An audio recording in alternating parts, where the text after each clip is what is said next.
পরবর্তী কয়েক মিনিটের মধ্যে আমি আপনাকে এমন এক বিশেষ ধরনের পুরুষের কথা বলবো যার সামনে গেলে নারীরা নিজেদের অজান্তেই পুরোপুরি সমর্পণ করে দেয়।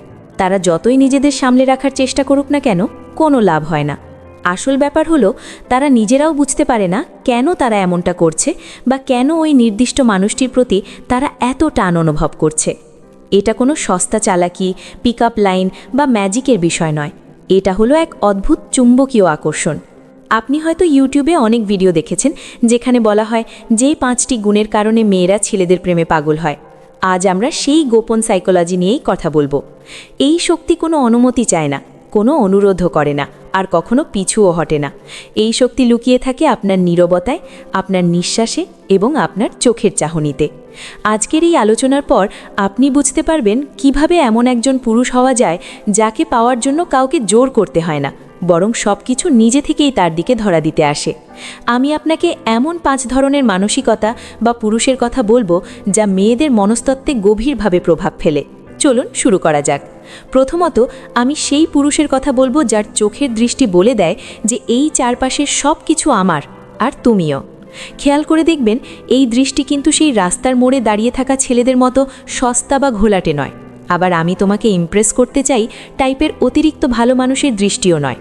আমি সেই পুরুষের কথা বলছি যে একজন নারীর দিকে এমনভাবে তাকায় যেন সে আগে থেকেই তার ভেতরে কোনো প্রশ্ন নেই, কোনো অতিরিক্ত প্রত্যাশা নেই, আছে শুধু এক গভীর বিশ্বাস। সে তাকালে ইতস্তত করে না, তার চোখ এদিক ওদিক কাঁপে না, তার দৃষ্টি কোনো কিছু জিজ্ঞাসা করে না, বরং দাবি করে। এই ধরনের দৃষ্টির প্রভাবটা বুঝতে পারছেন? এর প্রভাব সবার আগে পড়ে সেই নারীর শরীরের ওপর। তার মস্তিষ্ক হয়তো পরে সিগন্যাল পায়, কিন্তু তার আগেই তার নিঃশ্বাস ধীর হয়ে যায়, কিছু ভাবতে গেলে সব গুলিয়ে যায়, এমনকি হৃদস্পন্দনও বদলে যায়। কারণ ওই স্থির দৃষ্টিতে কোনো আক্রমণাত্মক ভাব নেই, কোনো ভয় নেই, কিন্তু সেই দৃষ্টিকে কোনোভাবেই এড়িয়ে যাওয়া যায় না। এই ধরনের দৃষ্টি একজন নারীর ভেতরের সব অহংকার আর আত্মরক্ষার দেয়াল নিমিষেই ভেঙে দেয়।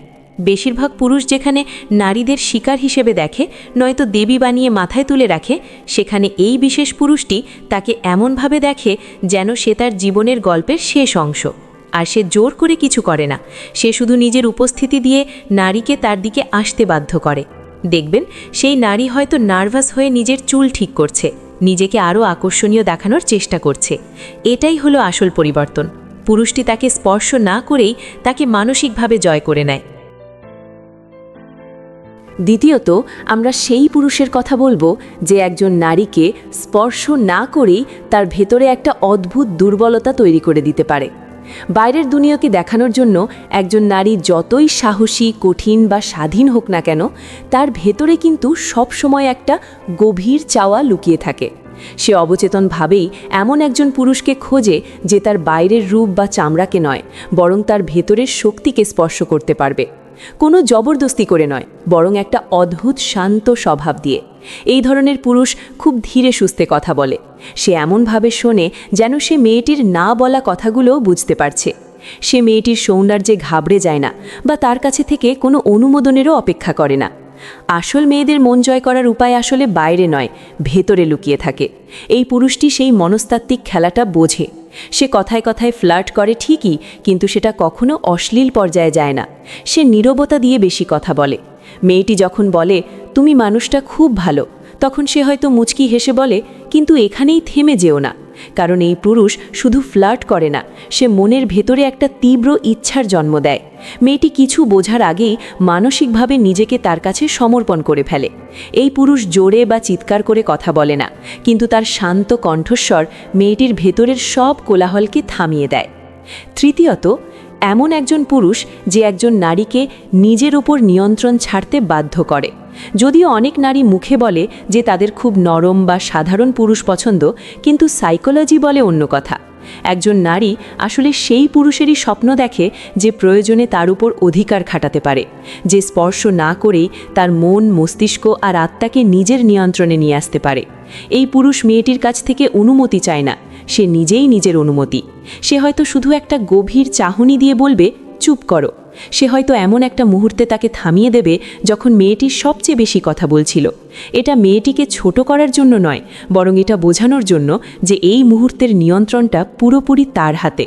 আর বিশ্বাস করুন, নারীরা এই জিনিসটা খুব পছন্দ করে, কারণ এখানে কোনো জোর জুলুম নেই, আছে শুধু সঠিক জায়গায় নিজের পুরুষত্ব বা শক্তির ব্যবহার। এই জিনিসটা নারীকে এক ধরনের নিরাপত্তা দেয়। এই পুরুষটি নারীর সেই রূপটাকে বের করে আনে যে রূপটা সে সারা দুনিয়ার কাছ থেকে লুকিয়ে রাখে, তার সেই বন্য বাঁধনহারা রূপ। নারীটি তার কথা শোনে কারণ সে বুঝতে পারে এই পুরুষটি তাকে সেই স্বাধীনতা দিতে পারে যা সে নিজে কখনো পায়নি। সে হয়তো আয়নার সামনে দাঁড়িয়ে অন্য কিছু ভাবে, কিন্তু রাত 3টের সময় সে ঠিকই এই পুরুষটার কথাই মনে করে, যাকে সে আগে কখনো এভাবে কল্পনাও করেনি। চতুর্থ বিষয়টি হলো সেই পুরুষ যে নিজের কথা দিয়ে নারীর মন আর শরীর দুটোকেই ছুঁয়ে যায়। এই আকর্ষণটা নির্ভর করে না আপনি কি বলছেন তার ওপর, বরং নির্ভর করে আপনি কিভাবে বলছেন তার ওপর। এই পুরুষ যখন কথা বলে তখন তার প্রতিটি শব্দ যেন জাদুর মতো কাজ করে। সে কখনো তাড়াহুড়ো করে কথা বলে না, সে চুপ থাকতেও ভয় পায় না। নীরবতাকেও সে তার যোগাযোগের একটা বড় অংশ বানিয়ে ফেলে। সে খুব কম কথা বলে, কিন্তু তার প্রতিটি কথার একটা গভীর প্রভাব থাকে। সে হয়তো বলবে, আমি সবাইকে সব কিছু বলি না, আমি শুধু এমন কাউকে খুঁজি যে সত্যিই শুনতে জানে। অথবা সে হয়তো একটু কাছে ডেকে খুব নিচু স্বরে এমন কিছু বলবে যা মেয়েটির কানে এক অদ্ভুত শিহরণ তৈরি করবে। এই পুরুষ জোর করে কিছু চাপিয়ে দেয় না, তার কথাগুলো খুব সংবেদনশীল, ব্যক্তিগত এবং উদ্দেশ্যপূর্ণ হয়। নারীরা এমন পুরুষের কথা ফেলতে পারে না, কারণ এই পুরুষ তাদের আদেশ দেয় না, বরং এমন একটা পরিবেশ তৈরি করে যেখানে নারী নিজেই তার কথা শুনতে চায়। এই পুরুষ এমন এক রহস্য তৈরি করে যা মেয়েটি তার বান্ধবীদেরও ঠিকমতো বুঝিয়ে বলতে পারে না। সে শুধু বলে, ওর মধ্যে এমন কিছু একটা আছে যা আমাকে টানে, কারণ এই পুরুষ এমনভাবে কথা বলা শুরু করে যেন সে আগে থেকেই জানে যে সে জিতে গেছে। পঞ্চম এবং সবচেয়ে আকর্ষণীয় পুরুষ হলো সে যে হাসি মুখে না বলতে জানে। এই পুরুষ মেয়েদের সব কথায় সায় দেয় না বা তাদের কথায় ওঠে বসে না। সে খুব বিনীতভাবে কিন্তু একদম দ্বিধা ছাড়াই মেয়েটিকে প্রত্যাখ্যান করতে পারে। আপনি হয়তো ভাবেন একটা মেয়ে যা চাইছে তা সব দিয়ে দিলে সে আপনাকে ভালোবাসবে, কিন্তু বাস্তবটা সম্পূর্ণ উল্টো। আসল আকর্ষণ তৈরি হয় সেই পুরুষের প্রতি যে একটা মেয়েকে অপেক্ষায় রাখতে পারে। মেয়েটি হয়তো তাকে বলবে, আজ রাতে দেখা করি, আর এই পুরুষটি খুব শান্তভাবে উত্তর দেবে, আজ না, আজ আমার নিজের কিছু কাজ আছে। সে এটা বলে হাসবে, মেয়েটির চোখের দিকে তাকাবে, কিন্তু মেয়েটির রূপে গলে গিয়ে নিজের সিদ্ধান্ত বদলাবে না। আর ঠিক এই জিনিসটাই মেয়েটিকে পাগল করে দেয়, কারণ সুন্দর মেয়েদের জীবনে এমন পুরুষের অভাব নেই যারা তাদের একটা কথায় দুনিয়া উল্টে দিতে পারে। কিন্তু যখন তারা এমন একজন পুরুষের দেখা পায় যার কাছে নিজের আত্মসম্মান এবং নিজের কাজের মূল্য একটা মেয়ের সৌন্দর্যের চেয়ে বেশি, তখন তারা সেই পুরুষের প্রতি এক অদ্ভুত টান অনুভব করে। এই পুরুষ পিছপা হয় না, সে কোনো কিছু পাওয়ার জন্য ডেসপারেট থাকে না। সে মেয়েটিকে নিয়ন্ত্রণ করতে যায় না, বরং সে নিজেকে নিয়ন্ত্রণ করে। আর এমন আত্মনিয়ন্ত্রিত পুরুষ পাওয়া সত্যিই খুব বিরল। এই ধরনের পুরুষ কোনো কিছু পাওয়ার জন্য জোর করে না, কারণ সে জানে তার নিজের মূল্য কতটুকু। আপনিও চাইলে এমন পুরুষ হতে পারেন, তবে হ্যাঁ, এটা কোনো মুখোশ পরার বিষয় নয় বা কাউকে ঠকানোর জন্য নয়। আপনার ভেতরে সত্যিই এমন গভীরতা, দৃঢ়তা এবং স্পষ্টতা তৈরি করতে হবে। নিজেকে এমন একটা জায়গায় নিয়ে যেতে হবে যেখানে আপনি কারো ওপর নির্ভরশীল নন। যদি এই কথাগুলো আপনার জীবনের সাথে মিলে যায় বা আপনার চিন্তাধারাকে কিছুটা হলেও বদলাতে সাহায্য করে, তবে ভিডিওটিতে একটি লাইক দিন আর আমাকে কমেন্ট করে জানান আপনিও কি নিজের ভেতরের এই আকর্ষণীয় রূপটাকে বের করে আনতে প্রস্তুত। এমন আরও দারুণ সব মনস্তাত্ত্বিক এবং বাস্তব জীবনের স্কিল সম্পর্কে জানতে চ্যানেলটি সাবস্ক্রাইব করে বেল আইকনটি অন করে রাখুন। শান্ত থাকুন, নিজের লক্ষ্যের দিকে ফোকাস রাখুন আর নিজের ভেতরের দুর্বলতাগুলোকে আজই বিদায় জানান। দেখা হচ্ছে পরবর্তী ভিডিওতে। ধন্যবাদ।